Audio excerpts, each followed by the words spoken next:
Web TV São Caetano, nossa cidade é o canal.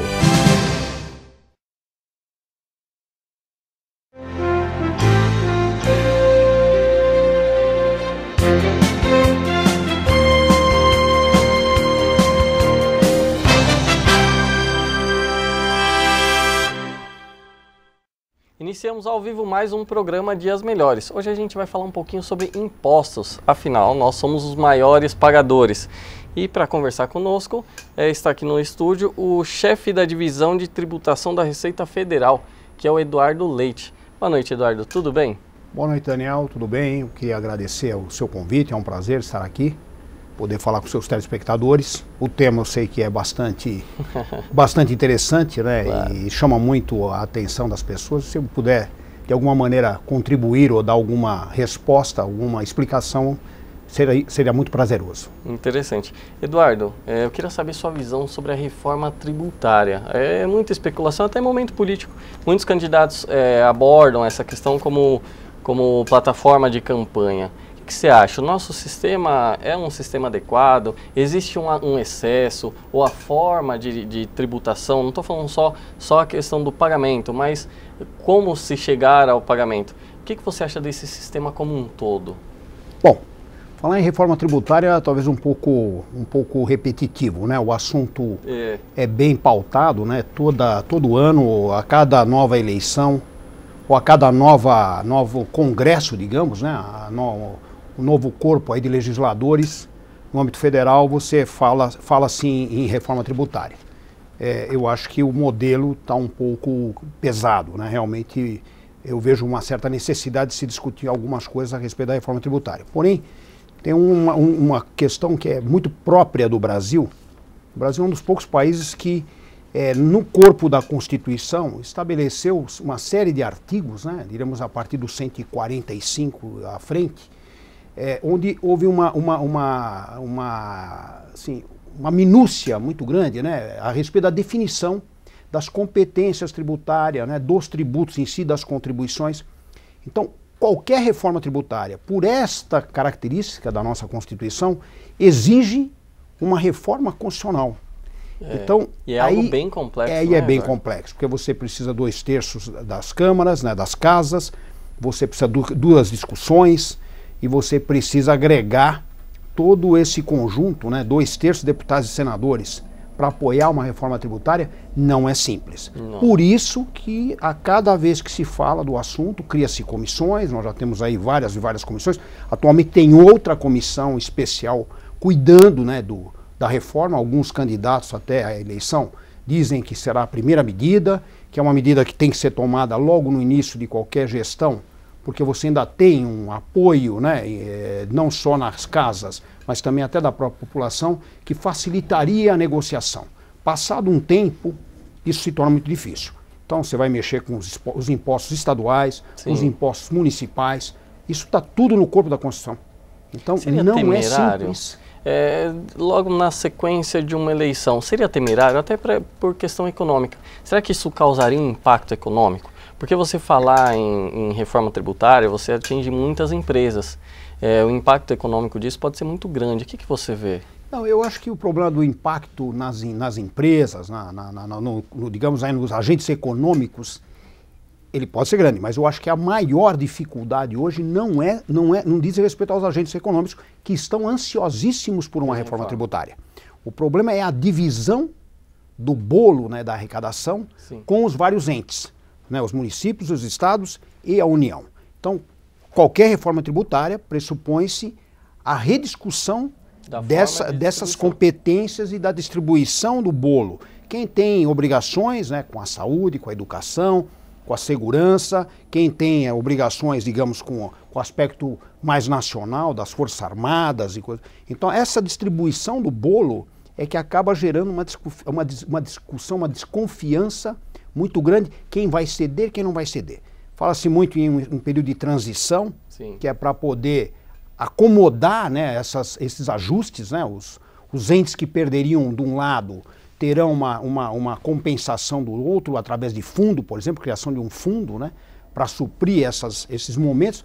até que o sistema, o novo modelo estivesse implantado, né, e rodando, digamos assim, de modo que se equilibrasse. Por quê? O que se quer com a reforma é que você diminua o peso, digamos, dos encargos tributários para todos os agentes econômicos. Sim. A economia vai crescer, né, o país vai crescer e automaticamente o bolo vai aumentar. Então, essa que o problema é como você convence cada um dos agentes, e principalmente dos entes, que se ele vai ganhar, vai perder, ou que haverá essa compensação, em quanto tempo, né, como isso se dará ao longo do período. Então, não é simples. Agora, eu repito, existem comissões, eu diria que qualquer governo hoje teria condições de submeter ao Congresso, ao Senado e à Câmara, uma proposta de reforma tributária. Já existe algum projeto, existem várias, né? Existem várias. Existem vários grupos discutindo. Boas propostas. Eu acho que toda proposta, né, tem aspectos bastante positivos e tem aspectos que podem merecem uma discussão mais profunda, né? Mas, por exemplo, a junção de determinados tributos, por exemplo, que é uma discussão que está aí bastante no dia, né, no dia a dia. Por exemplo, PIS, COFINS, contribuição social, todas as contribuições que hoje suportam, né, a Previdência, basicamente, né, que que financiam as ações da Previdência Social, a ideia é que pudesse se juntar e não ter 3, 4, 5 contribuições, e então com uma união, uma junção dessas contribuições, facilitaria os agentes. Para os dois lados, né? Para os dois lados. E para o facilita um pouco a própria fiscalização, facilita a questão das obrigações tributárias, né? Que as obrigações acessórias, que é a apresentação de declarações de todo tipo, uma para COFINS, outra para o PIS, outra para a contribuição social, outra para as próprias contribuições previdenciárias, né, que hoje financiam aí o antigo INSS, né, que hoje está junto com a Receita Federal também. Né? Então, você veja que a questão é bastante ampla. E acho que o problema mais premente hoje, que mais dificulta a negociação, é a questão do ICMS, porque envolve os 26 estados, mais o Distrito Federal, cada um com uma legislação própria. Então, você imaginar que vai conseguir juntar todos esses entes, só, né? todos os estados, numa ideia só, não é uma coisa tão simples. Eduardo, a gente falou um pouco da divisão desses tributos e tal. Muita gente não entende direito como é que funciona. O município arrecada, o que arrecada fica para ele, acabou. O estado arrecada, o que ele arrecada é para ele, acabou. A União arrecada e ponto final. Explica pra gente, eu sei, é muito complexo e muito extenso o assunto, mas explica pra gente, olha, o ICMS, na verdade o estado arrecada, ele tem que dar um pouquinho pro município, ou o município arrecada ISS, mas na verdade ele tem que dar um pouquinho pro estado ou pros outros municípios. Explica um pouquinho pra gente. Como eu te disse, né, a Constituição acabou definindo isso, né, que a gente chama as competências do poder tributante. Então nós temos aí numa divisão simples, né, os municípios, os estados e a União. Então, a Constituição define quais são os tributos de competência dos municípios, que são exclusivos da sua arrecadação, né? Então, seja o ISS, né? Seja o IPTU, né? Enfim, são tributos que são de competência exclusiva do município. Você tem os tributos que são de competência do Estado, o ICMS é o principal deles. Porém, a própria Constituição estabelece que o ICMS, parte dele vem para os municípios. Existe uma distribuição numa conta aí, né, num cálculo aí bastante complexo, que envolve população, envolve valor agregado por município, até o próprio nível social dos municípios. Então, há uma certa regressividade, né? Quer dizer, os municípios que têm mais capacidade acabam recebendo menos repasse do ICMS, de modo que o ICMS possa compor a receita de municípios mais pobres. E depois você tem a União, que também tem o seu elenco de tributos, e através do Fundo de Participação dos Municípios e do Fundo de Participação dos Estados, acaba distribuindo parte deste bolo, principalmente dos impostos, né? Dos impostos. Isso é uma coisa que precisa ficar bem clara, porque as contribuições, elas ficam na União. Então, a contribuição social, PIS, COFINS, eles são de exclusiva arrecadação do ente federado, então da União. Então, vai cobrir, vai pagar lá, principalmente a questão da Previdência, né, cobrir os custos da Previdência. é uma discussão que toda vez se faz, quando o governo federal decide fazer alguma anistia ou conceder algum benefício para certos setores, e ele reduz as contribuições. Na verdade, muitas vezes ele reduz o imposto, o IPI nos automóveis, né? O IR-fonte, em alguns casos o IOF. Esses impostos fazem parte da arrecadação do bolo que vai para os estados e municípios. Então impacta, quer dizer, na verdade, muitos prefeitos e governadores dizem que o Estado, a União faz anistia com chapéu alheio, né? Porque ela não mexe nas contribuições que são de exclusiva arrecadação dela. Mas isso eu falei, é uma discussão política bastante complexa, não temos aqui como dizer com certeza o que está tudo certo ou o que está tudo errado, né? É uma negociação que tem que... O atual modelo é extremamente complexo mesmo. Também uma reforma política, eu tenho uma reforma tributária, desculpa, eu espero por isso, acredito que seja a melhor opção neste momento. É inevitável. É inevitável. Virar uma hora. É inevitável. Eu só tenho receio da forma de criar esse sistema. Tem que ser uma forma limpa e não para o Estado se infiltrar ainda mais na vida das pessoas, na sociedade, e não repassar essa arrecadação e não converter para benefício da sociedade. Esse é o meu único receio. E, Eduardo, o programa é ao vivo, tem uma pergunta aqui da Marta, do bairro Barcelona. Ela pergunta o seguinte: tenho uma empresa e com tantos impostos que pago, dificulta a contratação de pessoas. O que faço para equilibrar as despesas? A Márcia, a pergunta é muito boa, Márcia. Marta. Marta, desculpa, Marta. É muito boa, mas não é tão simples a resposta, até porque exige um maior número de informações, né? Hoje você tem o Simples Nacional, né? Não sei o porte da empresa, né, Marta, mas o Simples ele veio com essa finalidade, facilitar um pouco a vida dos empresários, do pequeno, médio empresário, que não tem que ficar tão assoberbado com uma enorme quantidade, né, de obrigações acessórias, principalmente, né, e de pagar uma alíquota única que cubra basicamente todo o elenco de impostos e contribuições. Eu concordo, eu acho que é difícil se você quiser ter um corpo próprio de empregados para cuidar dos impostos, às vezes fica muito oneroso, principalmente para o pequeno e médio empresário. Nessas situações, o que se recomenda é que se busque profissionais especializados que atendem outras empresas, né, para poder cuidar do seu caso ou das suas obrigações. Mas é sério, realmente a Receita Federal impõe uma série de obrigações acessórias, preenchimento de declarações, né, de uma série de documentos. Porém, com o desenvolvimento da tecnologia, eu posso dizer que a Receita Federal, até com experiência de visitas que a gente recebe, de missões de outros países, o pessoal fica até um pouco assustado, né? O avanço da tecnologia e o nível hoje de digitalização, de atendimento via rede virtual, né? Meios virtuais, isso a Receita realmente avançou bastante. O que facilita, os bons profissionais que conhecem, têm um pouco de traquejo, acabam tendo um acesso e resolvendo muitos problemas através do próprio site da Receita Federal, né, evitando a visita, a ida às delegacias, às filas.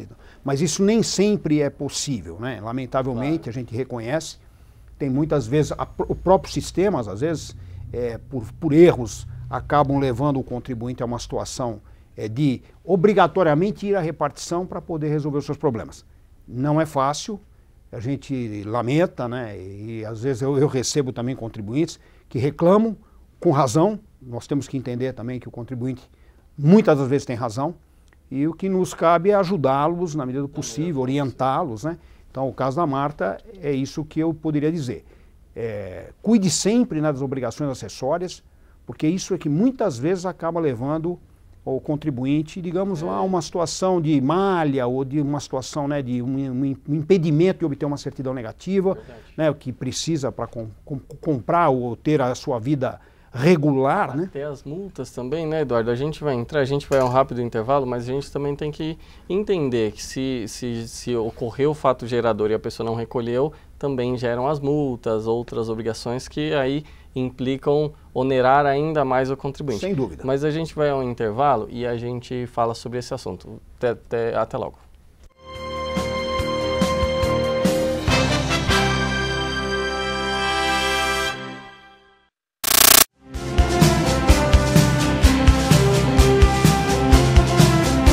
Web TV São Caetano, nossa cidade é o canal.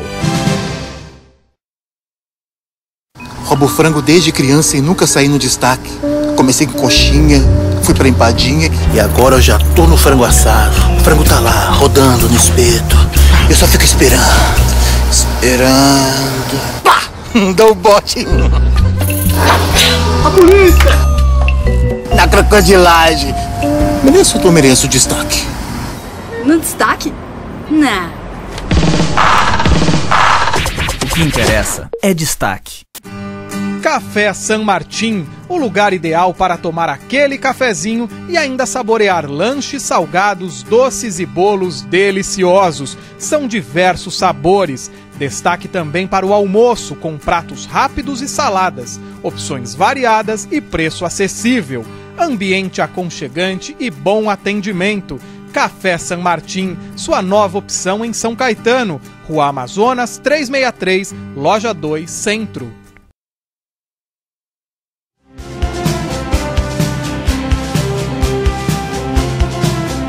Web TV São Caetano, nossa cidade é o canal.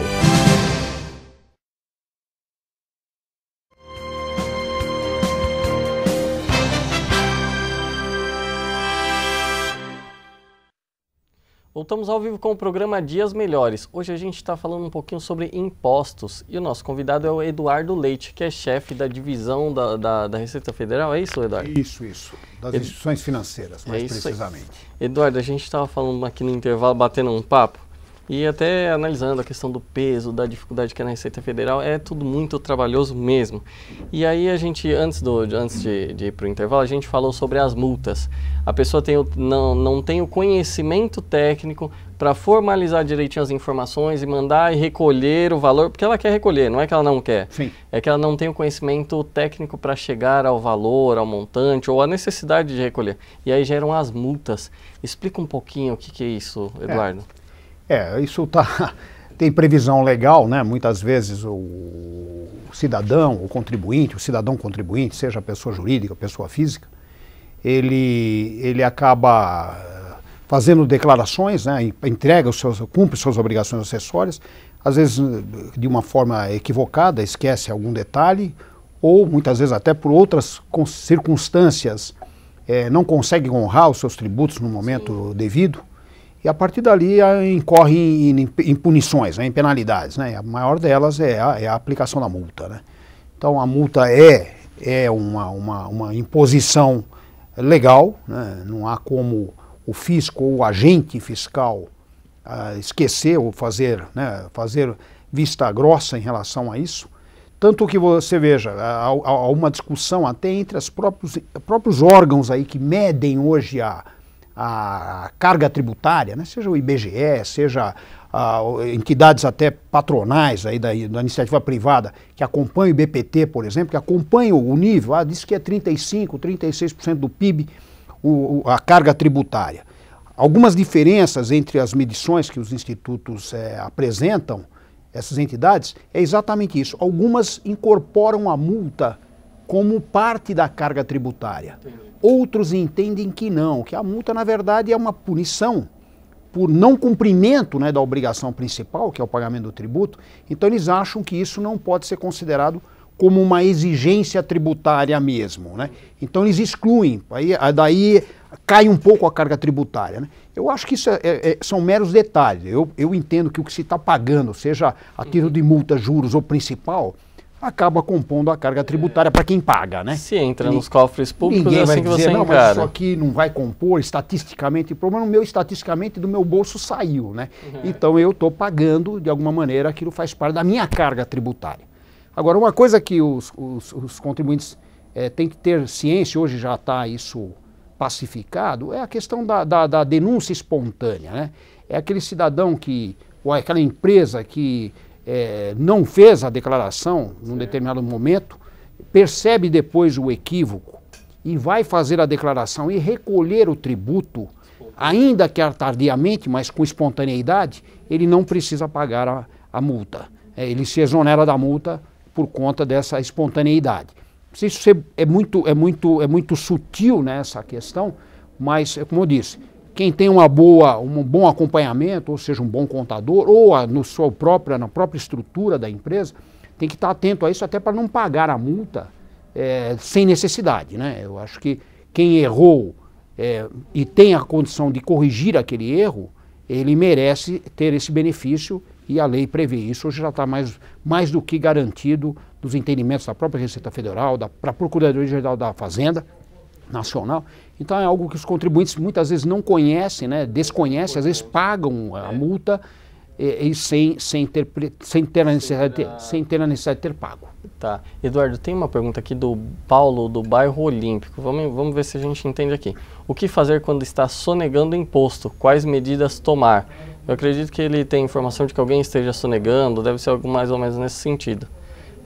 Se existe uma forma de denunciar, provavelmente seja isso que ele esteja dizendo. O que talvez seja a preocupação do Paulo, né? Você tem alguns agentes econômicos aí que ficam à margem da lei, né? Tentam trabalhar à margem da lei sem declarar, sem recolher, o que acaba prejudicando aqueles que atuam de forma correta, né? Que pagam seus impostos, que cumprem todas as suas obrigações. Então é uma concorrência absolutamente desleal. Como fazê-lo, né? Óbvio, a Receita Federal, as portas da Receita Federal são abertas, né? Qualquer cidadão pode se dirigir à Receita Federal e apresentar, eventualmente, denúncias relativas a esse tipo de prática. Existe também a ouvidoria da Receita Federal. Se até no sítio da Receita Federal, certamente o Paulo, se for essa a preocupação dele, o que ele está observando, ele poderia recorrer ao sítio da Receita Federal e fazer dar o seu depoimento ou fazer o seu encaminhamento. Nós recebemos às vezes por escrito, né, às vezes até o cidadão com receio e faz isso de modo anônimo, né, encaminha uma carta, encaminha uma correspondência alegando, olha, eu soube disso, soube daquilo. Cabe à Receita Federal, na medida do possível, porque também não dá para se dizer que se acompanha ou se consegue escrutinar tudo isso, né, fazer um pente fino em tudo isso, mas na medida do possível a Receita encaminha essas denúncias para a área de fiscalização, principalmente, que é quem faz a programação, que analisa aquela informação, vê a vida do contribuinte, se de fato tem alguma, apresenta, real, né? Exatamente, para depois abrir um procedimento fiscal. Também ninguém vai sair por aí como, no passado, eu passo num bar, entro num bar, num restaurante, eu acho que ele sonega, eu vou peço denunciar. uma nota, o cidadão se nega a me entregar e eu automaticamente vou autuá-lo, assim, de uma forma... Não é assim, né? Como faria o Jânio Quadros, digamos, saía por aí multando as pessoas na rua que paravam com o carro em local impróprio. Eu acho que hoje não estamos mais nessa situação. Há um procedimento até para que aquilo se transforme numa ação legal, né? E que no final o próprio contribuinte, digamos, inadimplente ou que cometeu isso, não venha usar isso contra o próprio fisco. Tendo que houve abuso, excesso de exação, né, falta de cumprimento da legislação. Então temos que agir de uma forma bastante cautelosa para que se chegue num resultado desejado. Tá certo. Eduardo, a gente falou no começo sobre tributação e impacto na economia. E tem uma pergunta aqui do Rubens de Mauá. Ele pergunta o seguinte: o senhor acredita que se o país reduzir os impostos, pode ter um crescimento econômico e diminuir a inflação? Olha, Rubens, eu acho que nós temos até alguns demonstrativos disso, né? Muitas vezes quando o governo toma medidas para um determinado setor econômico, por exemplo, o caso dos automóveis, que foi bastante repetitivo, né?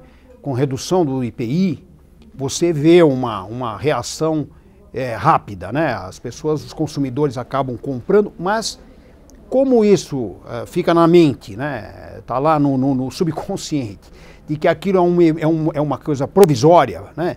Então as pessoas acabam comprando rapidamente e aquilo depois não se perpetua, né? Há uma certa corrida. Então há um aumento momentâneo do consumo naquele setor que depois não se sustenta. Mas o que fica evidente é o seguinte, que havendo uma redução da carga tributária que se reflita nos preços dos bens e serviços, óbvio que o cidadão tende a consumir mais, até porque a renda dele disponível consegue adquirir mais, né? Então, do ponto de vista econômico, é mais ou menos previsível, né, que isso aconteça. O problema, então por que não se faz isso, né? O problema, como eu repito, é a questão das competências tributárias, quem é que vai ceder, quem é que vai perder num primeiro momento, porque isso há uma acomodação, né? Isso também, as respostas não são imediatas. Há que se ter um pouco de cautela para que... Calma também, e calma. Né? Porque todo mundo vai esperar uma melhora econômica de imediato, e que não é, né, Eduardo? Você veja que se acontece isso com relação à própria deflação, né? O processo deflacionário, ao contrário da inflação, né? As pessoas, quando vivem num mundo de deflação, o Japão é um exemplo claro, as pessoas deixam de consumir achando que o preço vai ser mais barato amanhã, né? Então isso acaba tendo um efeito negativo na economia enorme, né? Todo mundo começa a poupar muito esperando que o preço de amanhã será menor. Isso é perigoso. Então, tanto que o Japão hoje corre para tentar gerar um surto inflacionário. Parece uma coisa até em brincadeira, mas o governo japonês tem uma política, hoje uma meta, de atingir uma inflação de mínimo de 2% ao ano. Está estimulando a inflação. Para estimular as pessoas a comprarem, porque se a pessoa acha que vai aumentar o preço amanhã, ela compra hoje mais. E aí a economia acaba girando. Então, guardadas as proporções, do ponto de vista tributário, nós temos que analisar esse efeito também. Mas eu tenho convicção plena que uma diminuição da carga tributária de uma forma homogênea, de uma forma justa, vai beneficiar a economia com certeza. Legal. Eduardo, a questão do imposto de renda. Todo mundo recolhe imposto de renda, aliás, a maioria das pessoas, ou uma grande parte das pessoas recolhe, e tem um certo receio de cair na malha fina. Quais os critérios que a Receita, não sei se passa pelo seu departamento, mas os critérios que a Receita analisa para chegar à conclusão, olha, eu tenho dúvidas em relação a essa declaração em si. Não, como você disse, não só na pessoa física não, hein? Na pessoa jurídica também, as empresas são obrigadas, como cidadãos, né, pessoas físicas são obrigadas a apresentar a declaração de imposto de renda anualmente, ainda que haja uma mudança na legislação, previsão de que a declaração das pessoas jurídicas do lucro real vão ser substituídas por outras declarações, né, que é o SPED, né, hoje. Porém, as declarações, elas são todas, após entrega, elas são processadas e realmente existem parâmetros que a Receita define, a ano esses parâmetros sofrem alterações para que se faça o filtro daquelas declarações que vão ser apreciadas, digamos, de uma forma mais cuidadosa, né? Então, seja em relação, por exemplo, falando das pessoas físicas, que é mais simples, né? Em relação, por exemplo, às despesas com saúde, né? As despesas médicas, a Receita estabelece parâmetros, é o que nós chamamos de parâmetros mesmo. Os programas rodam e dentro daquela parametrização é que as declarações são analisadas, seja o valor das despesas relativa à renda declarada, né, de um ano para o outro, variações de um ano para o outro. Isso serve para as despesas médicas, isso serve para as despesas com educação, né, isso serve para ganhos de capital. Por exemplo, a Receita analisa o que as fontes pagadoras declaram para quem aplica, por exemplo, no mercado financeiro, com aquilo que a pessoa física declara na sua própria, no seu próprio informe, né? Esses cruzamentos, essa parametrização é que leva à malha, né? Hoje você fala hoje pessoas físicas hoje que entregam declaração, 25, 26, 27 milhões de pessoas entregaram este ano declaração de imposto de renda da pessoa física. Eu diria que a quantidade que ficou em malha, perto desse universo, é muito pequeno, né? Porque não há nem como o fisco trabalhar essas declarações depois de caída em malha, porque precisa de ter um corpo de pessoas, né, de técnicos e de auditores que infelizmente também nós não temos. Então os parâmetros servem para isso, é para calibrar a quantidade de declarações, quer dizer, para quem realmente cometeu exageros, né, passou, e às vezes não é nem um exagero proposital não, hein? Pessoas que tiveram despesas médicas por um acidente de percurso com a família, com alguém, acaba saindo fora do parâmetro, o que não significa de modo algum que ele cometeu qualquer falha. O sistema bloqueia. Sim. Mas depois, com a demonstração, com a explicação, Fica com a tudo apresentação, comprovado e tá tudo exato, bem. aí ele vai ser liberado sem nenhum problema. Eduardo, para encerrar, tem uma pergunta aqui do Marcelo de Diadema. Ele pergunta o seguinte, na sua opinião, qual seria o melhor sistema tributário? Olha, Marcelo, o melhor sistema tributário, eu diria que ainda está para ser encontrado, né? Aliás, eu até fazer um comentário interessante, né? Eu tenho uns amigos que foram ao Alasca agora, né? O estado do Alasca, a despeito de ser um estado pertencente aos Estados Unidos, compõe, né, aos Estados Unidos, né? É um ente federado dos Estados Unidos. O Alasca não tem imposto nenhum. Nenhum imposto. É uma coisa incrível. Ao contrário, né? Uma parte dos recursos, dos ganhos do petróleo, que o Alasca praticamente vive, a riqueza do Alasca é o petróleo, é distribuído para a população, para toda a população residente no Alasca há mais de 5 anos, se eu não me engano. Então, seria o ideal, né, que não tivéssemos nenhum tributo. Então, o melhor modelo ainda está por ser descoberto, né? Você tem um modelo do Brasil, que existem coisas boas, existem um monte de coisas complicadas, mas você vai ao modelo americano, quem preenche a declaração de pessoa física nos Estados Unidos, que faz declaração de pessoa física, a nossa é um água com açúcar. É um negócio de uma complexidade enorme. Você tem que contratar gente só para fazer aquilo, porque é muito complexo a declaração de pessoa física nos Estados Unidos. Eu achei que o nosso era um dos mais complexos. Não, é um dos mais simples, por conta até da própria tecnologia. Então, nós temos que analisar essas coisas com cautela, né? Você vai à Europa, você tem coisas boas, né? O IVA, por exemplo, Imposto sobre o Valor Agregado, que é uma coisa que todo mundo fala, mas você também tem outros tributos, aí, outras taxas, que são de uma complexidade enorme sobre o patrimônio, sobre principalmente a propriedade, o bem, né? O imóvel que você reside, seria o nosso IPTU, que são de uma complexidade também muito grande. Então, o modelo bom, o do Alasca. Vamos continuar discutindo, é o do Alasca, talvez, que aí não paga imposto nenhum. E recebe um pouquinho ainda. Ainda recebe um pouco no fim do ano. Eduardo, mais uma vez, obrigado por participar do nosso programa. Espero que a gente tenha esclarecido as dúvidas de todo mundo. E é interessante que as pessoas mandam as pautas, e esse tema foi justamente abordado pelo pessoal da internet que nos mandaram mensagens. Bom, o programa Dias Melhores fica por aqui. Obrigado a todos vocês. Obrigado uma vez, Eduardo. Boa noite, eu que agradeço o convite, né? Sempre à disposição para vir aqui falar com seus ouvintes. Obrigado. Bom, ficamos por aqui. Até a próxima segunda. Um abraço.